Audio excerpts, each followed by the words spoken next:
Before I start telling this story, let me introduce myself. My name is Dexter, and I am currently playing football for the Coastal Carolina Chanticleers. Growing up, I was a huge fan of pro wrestling. As always, I was begging my parents to let me stay up late to watch Monday Night Raw. Yes, I know wrestling is mostly fake, but I never really cared. I just wanted to see my favorite wrestler, Kane, chokeslam, everyone from Cold Stone to Meat. Recently, the classes with football games, I had trouble keeping up with both Raw and SmackDown. The other thing was that I only had to low moderate amount of money, so I can only watch two or three pay-per-views per year. So I usually just stuck with watching my old WWF DVDs when I can. Except one. Last May I was walking around campus when I suddenly passed a pro wrestling store. I had passed by that store a few days ago, and it was unoccupied and it still had the for rent sign. For those must be some efficient workers, I thought to myself. Shrugging, I walked inside. As soon as I walked in, a blast of air conditioning welcomed me. Thank God, too. South Carolina isn't exactly the coolest place in the country. Scanning the shelves, I spotted action figures, signed merch, and DVDs. I hopped over to the DVD shelf and went through its contents. A couple of WrestleManias, a hand Jeff Hardy one, and a complete box of In Your House box set. If you're not a wrestling fan, In Your House was a pay-per-view series that was held in the months of WWF didn't have the major PPV. Being that from Memphis, I was able to go to the St. Valentine's Day Massacre event when I was 8, and it wasn't even nosebleed seats. I was 4 rows from the ring. I snatched a box set and an Eddie Guerrero figure and a Monster Energy drink from the vending machine and put my loot on the counter. I expected the collection to be worth a fortune, but nope, it was only $25, which I didn't have to really think much of it. I rode my skateboard back to my dorm. When I got home, I popped the CD into my PlayStation 3. The menu came up, which was the IYH logo and the collection of shots from the events. There were 4 options: select event, random event, options, and extras. I checked out the options menu. It was nothing special, just languages, subtitles, display, and all that junk. I don't remember much from the extras menu. I saw a promo for WrestleMania 2000 though. By the way, the DVD was apparently released in the summer of 1999. I decided to get this show on the road and went to select event. It took me to a list of Your House PPVs, all 28 of them.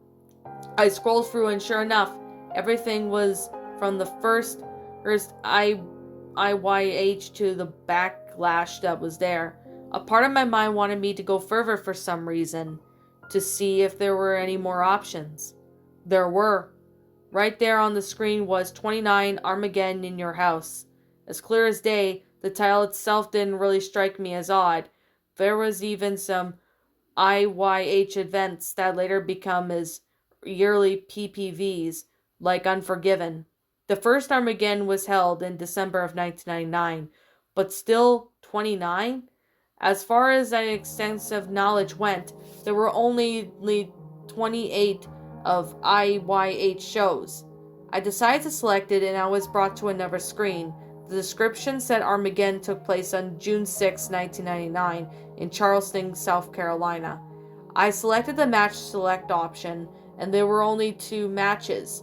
The first match was a 20-man over the top of the rope battle royale, and the second one was Kane versus Mankind in the Inferno match.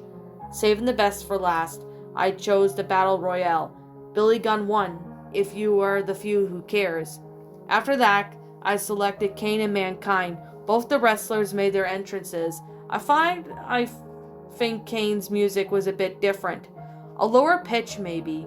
When both were in the ring, fire around the canvas was lit, and the match was well underway. As far as I remember, the match was pretty normal. Kane would get a few hits. Mankind would just get a few. And they did both hit their finishers sometime during the match.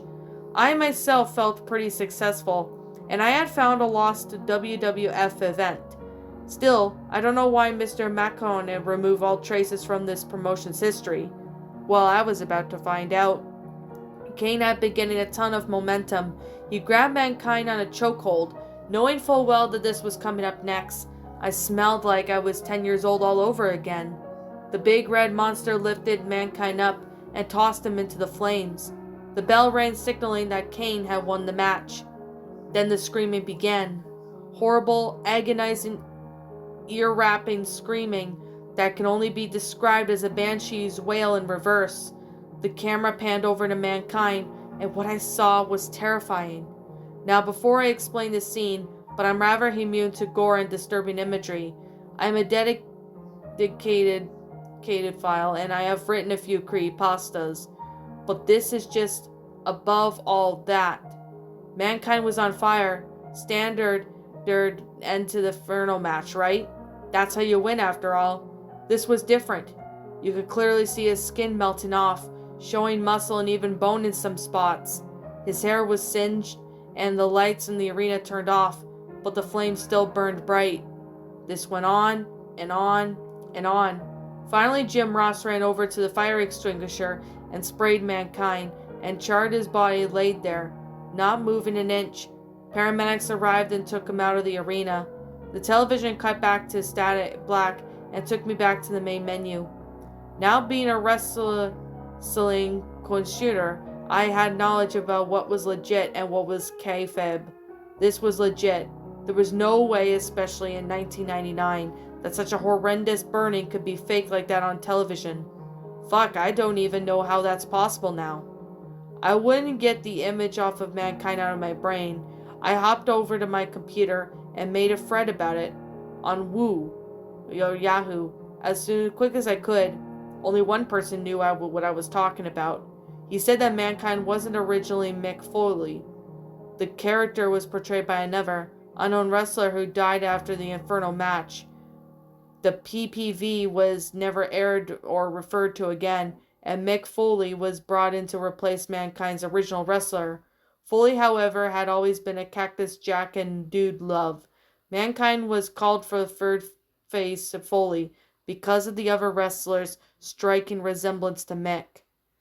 The next morning, I went over to the wrestling store and asked the manager about the DVD. Surprisingly, the place was open on Memorial Day. The manager said he found the DVD on black market and thought it'd be perfect for collectors. I haven't touched that disc since.